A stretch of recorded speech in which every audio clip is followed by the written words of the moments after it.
दोस्तों, क्या हुआ? जब डीएम साहिबा मजदूर का भेष बनाकर मजदूरी करने पहुंची, तभी वहां पर ठेकेदार ने पैसे मांगने पर थप्पड़ मारकर छेड़खानी करके भगाया। उसके बाद डीएम साहिबा ने जो किया, उस सच्चाई को सुनकर आपके पैरों तले जमीन खिसक जाएगी। दोस्तों, इस सच्ची घटना के सबूत मैं आज आपको इस वीडियो में दूंगा, लेकिन इस सच्ची घटना को शुरू करने से पहले आप सभी इस वीडियो को लाइक कर दें। दरअसल यह घटना घटी थी साल 2016 में राजस्थान के जयपुर शहर में। दोस्तों, राजस्थान के जयपुर शहर में सत्यवीर चौहान नाम का एक बहुत बड़ा ठेकेदार था और उस ठेकेदार का पूरे शहर में बहुत नाम चलता था। वह ठेकेदार बहुत बड़ी बड़ी इमारतों का निर्माण करता था, लेकिन उसी वक्त जयपुर शहर में मिथिलेश शर्मा नाम की डीएम साहिबा अपने पद पर नियुक्त थी।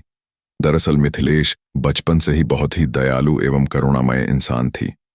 मिथिलेश ने अपने जीवन काल में आज तक ना तो किसी भी बेगुनाह इंसान को सजा सुनाई थी और ना किसी इंसान के साथ अन्याय किया था।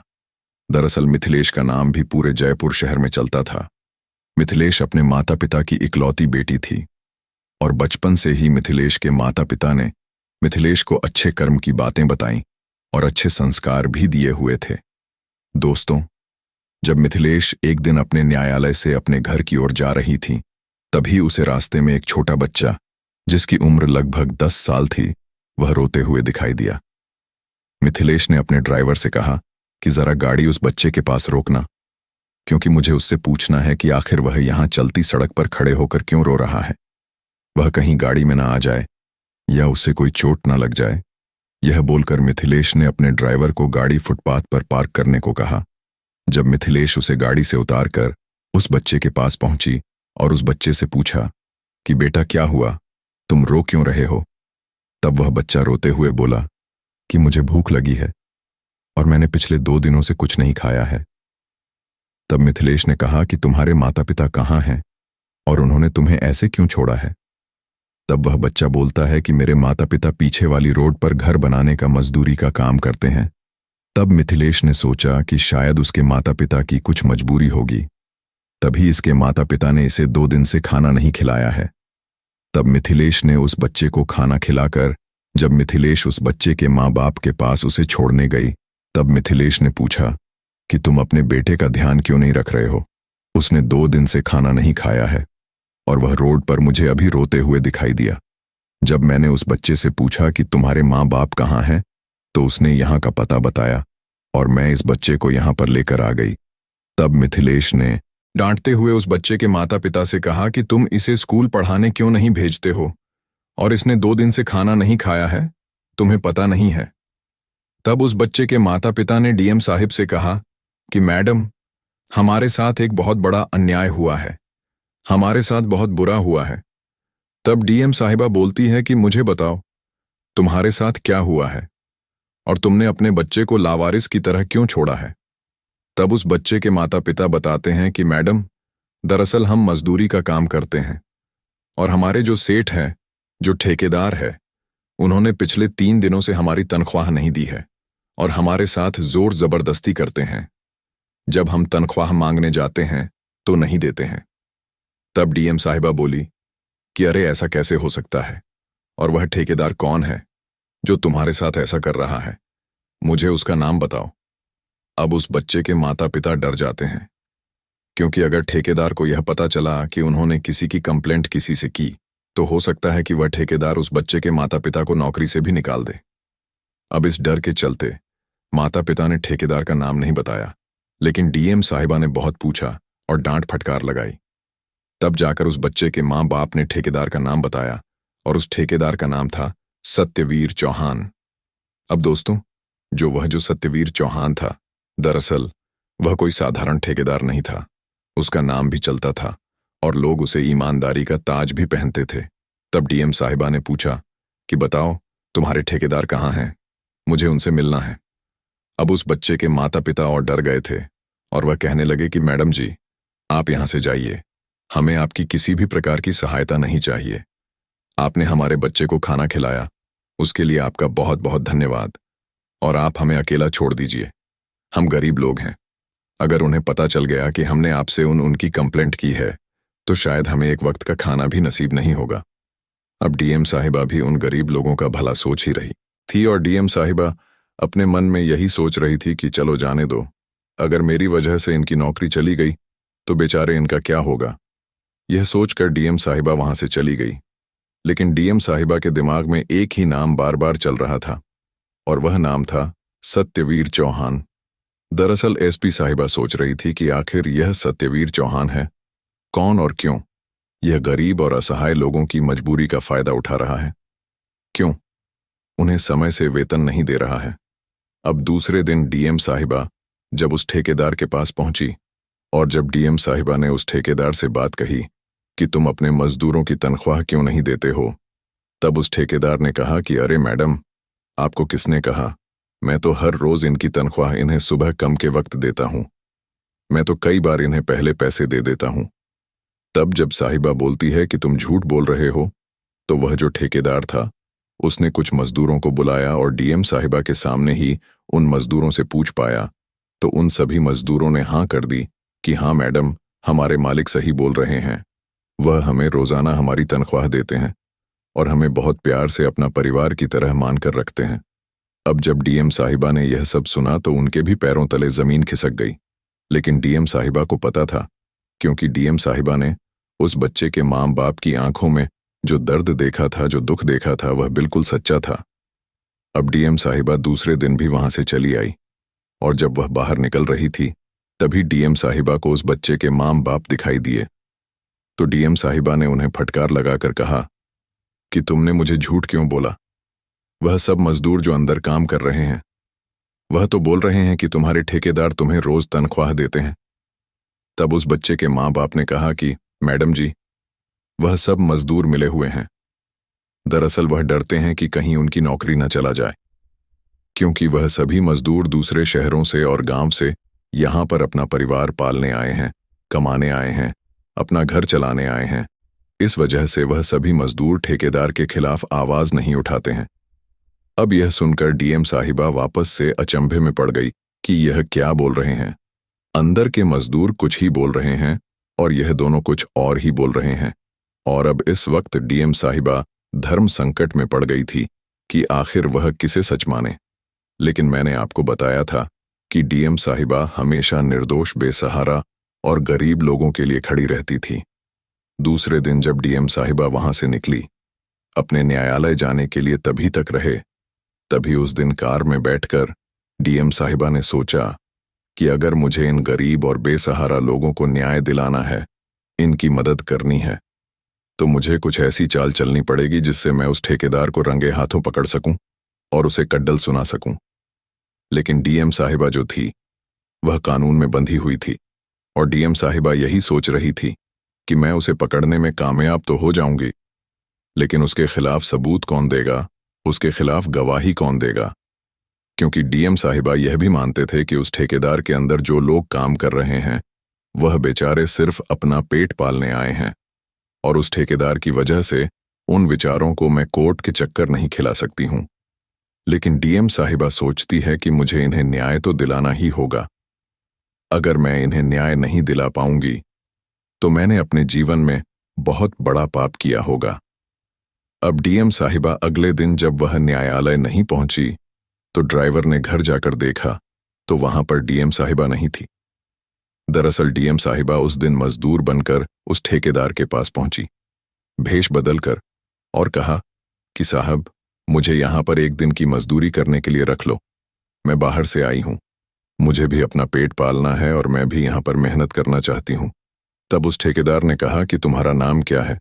तो डीएम साहिबा ने अपना नाम लक्ष्मी बताया। उसदार ने कहा कि ठीक है, लेकिन तुम यहां पर कितने दिन काम करना चाहती हो? तब डीएम साहिबा ने कहा कि मैं यहां पर सिर्फ 8 दिन काम करना चाहती हूं, क्योंकि मैं जहां पर काम करती थी वहां पर आज काम नहीं हो रहा है और मेरे पास खाना खाने के भी पैसे नहीं हैं। तो आप मुझे 8 दिन के लिए यहां पर काम करने के लिए रख लो। मैं बहुत मेहनत से काम करूंगी और समय से पहले आप जो मुझे काम दोगे वह मैं समाप्त कर दूंगी। तब जो सत्यवीर चौहान नाम का ठेकेदार था उसने डीएम साहिब को हाँ बोल दिया। अब डीएम साहिबा ने पूरे दिन वहां पर मजदूरी की और डीएम साहिबा को कोई भी मजदूर नहीं पहचान पा रहा था कि यह वही डीएम साहिबा है जो उन्हें न्याय दिलाने आई थी।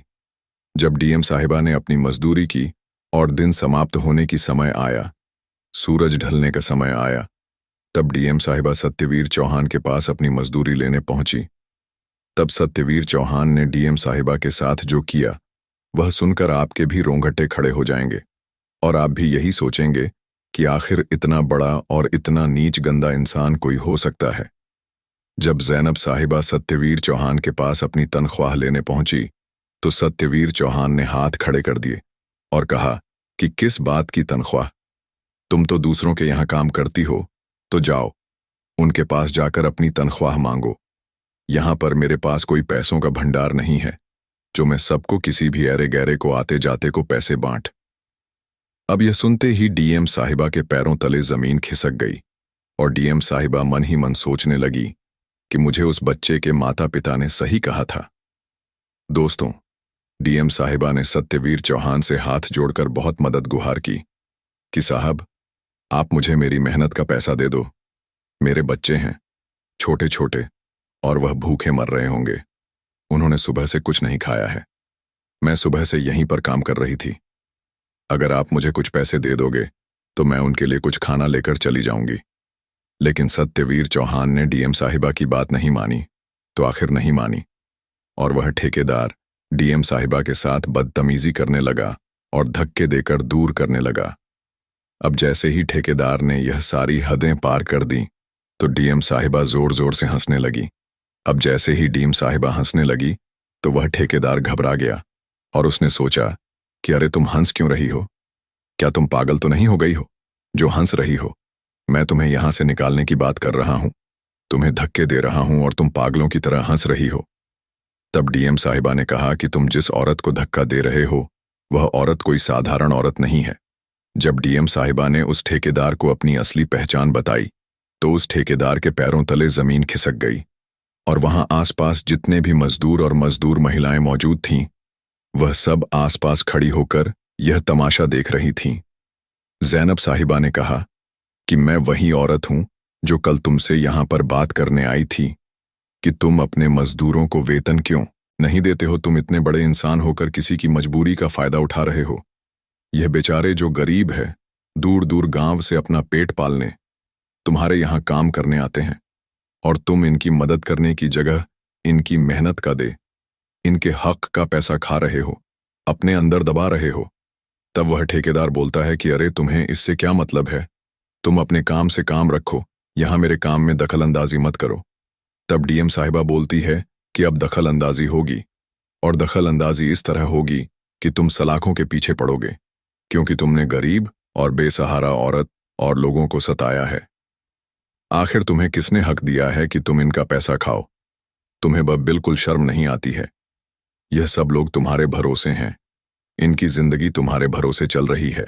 यह तुम्हें अपना भगवान मानते हैं और तुम भगवान होकर ऐसा काम कर रहे हो। तब उस ठेकेदार में पैसों की अकड़ थी और उसे यह लग रहा था कि मैं तो पैसे खिलाकर पैसे देकर आसानी से छूट जाऊंगा और कोर्ट कचहरी के चक्कर नहीं लगाऊंगा। दरअसल उस ठेकेदार को डीएम साहिबा रिश्वतखोर लग रही थी और वह ठेकेदार सोच रहा था कि अरे इन्हें तो मैं 4 आरएस 4 लाख दे दूंगा तो यह ऐसे ही मान जाएगी। लेकिन वह ठेकेदार गलत फहमी में था क्योंकि जिस डीएम साहिबा से उस ठेकेदार का पाला पड़ा था वह डीएम साहिबा कोई साधारण नहीं थी। डीएम साहिबा ने कहा कि रुको, मैं अभी यहां पर पुलिस बुलाती हूं और तुम्हें यहां से अरेस्ट करवाती हूं। तो वह ठेकेदार डीएम साहिबा के सामने हाथ जोड़कर माफी मांगने लगा और कहने लगा कि मैडम मुझे माफ कर दो, मुझसे बहुत बड़ी गलती हो गई है। मुझे नहीं पता था कि आप यहां पर मजदूर बनकर आओगी और इतना बड़ा तमाशा खड़ा होगा और मैं इन लोगों के साथ कुछ गलत करूंगा। तब डीएम साहिबा बोलती है कि तुमने गलती तो बहुत बड़ी की है और अगर मैंने आज तुम्हें सजा दिलाकर और इन दागी लोगों के साथ न्याय नहीं किया तो मुझे जिंदगी भर इस बात का पछतावा रहेगा कि मेरे होते हुए लोगों के साथ इस शहर में अन्याय हो रहा है और किसी की मजबूरी का फायदा उठाया जा रहा है। तब ठेकेदार बोलता है कि मैडम आप मुझे माफ कर दो, मैं अभी के अभी इन सब लोगों की तनख्वाह इन्हें लौटा दूंगा और आपके कहने पर मैं अगले 7 दिन की भी तनख्वाह इन्हें दे दूंगा। लेकिन डीएम साहिबा थोड़ी देर के बाद यह भी सोचती है कि अगर मैंने इस ठेकेदार के खिलाफ कोई भी एक्शन लिया या कोई भी कदम उठाया तो यह जो इतने सारे मजदूर यहां पर काम कर रहे हैं ये किसके पास जाएंगे?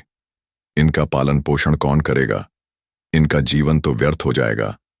तब डीएम साहिबा ने ठेकेदार से कहा कि तुम इन सब मजदूरों के सामने मुझे यह वचन दो कि आज के बाद तुम कभी किसी भी मजदूर की मजबूरी का फायदा नहीं उठाओगे। तुम इन्हें अपने परिवार की तरह अपना मानकर चलोगे।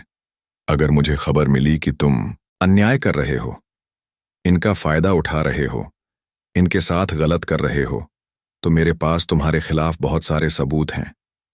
अगर मैंने तुम्हें जेल की हवा नहीं खिलाई, सलाखों के पीछे नहीं खड़ा करवाया, तो मेरा नाम भी मिथिलेश नहीं।